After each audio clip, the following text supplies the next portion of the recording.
মাত্র 30 সেকেন্ডে উৎপাদক বিশ্লেষণের আজকের ক্লাসে তোমাদের সবাইকে স্বাগতম। আজকে আমরা শিখব উৎপাদক বিশ্লেষণের এমসিকিউ শর্টকাট। খেয়াল করো, যদি আমাদের এরকম থাকে x⁴, s² এবং ধ্রুবকপদ, তাহলে তোমরা কিভাবে শর্টকাটে এই অঙ্কগুলো করবা।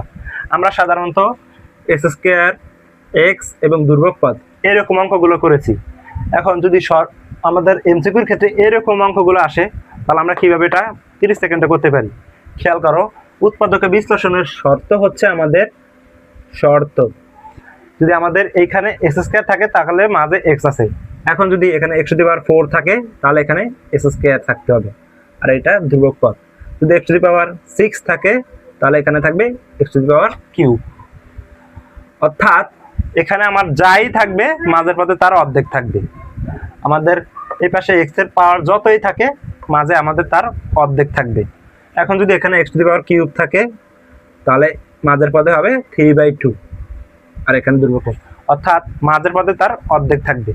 এখন তাহলে এই অঙ্কগুলো আমরা কিভাবে করব, দেখো এখানে সবগুলো যোগ আছে, তাহলে এরকম দুইটা সংখ্যা আমরা এই 36কে ভেঙে নিব, যেটাকে গুণ করলে 36 হয়, এবং যোগ করে আমরা এই 15s² মিলাবো। খেয়াল করো, তাহলে এখানে কি কি গুণ করলে আমরা 15 মিলাতে পারি। 3 বারং আমাদের 36, দেখো 3 বারং আমাদের কত আসে, 36 আসে। এখন 12 আর 3 যদি আমরা যোগ করি তাহলে আমাদের s² আসে।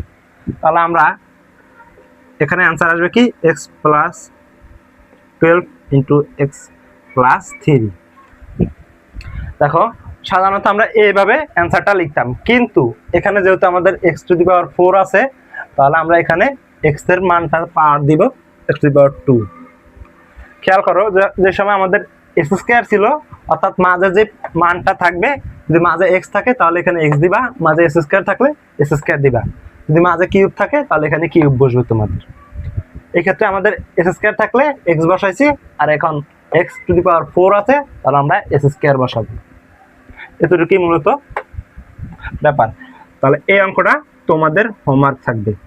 আশা করি এইটা যদি তোমরা বুঝতে পারো তাহলে এই অঙ্কগুলো তোমরা খুব সহজে মিলাতে পারবে।